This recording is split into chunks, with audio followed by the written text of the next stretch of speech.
अंबाजोगाई शहरातील छत्रपती शिवाजी महाराज चौक परिसरात असलेल्या जिल्हा परिषद माध्यमिक शाळा मुलांची तसेच मराठी व उर्दू माध्यम शाळेच्या इमारतीच्या पाठीमागील बाजूस आज अचानक मोठ्या प्रमाणात आग लागल्याची घटना घडली। सदर ठिकाणी दाट झाडे व सुकलेला पालापाचोळा मोठ्या प्रमाणात असल्यानं आग वेगानं पसरत असल्याचं दिसून आले।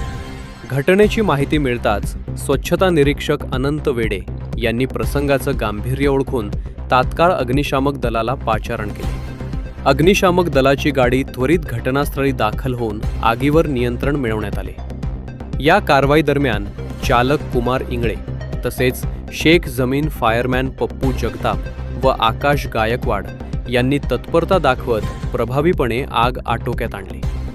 वेळेत केलेल्या कारवाईमुळे शाळेच्या इमारतीस तसेच आजूबाजूच्या परिसरास मोठे नुकसान होण्यापासून वाचवण्यात यश आले। सुदैवानं या घटनेत कोणतीही जीवितहानी झाली नसून आगीचं नेमके कारण अद्याप अस्पष्ट आहे।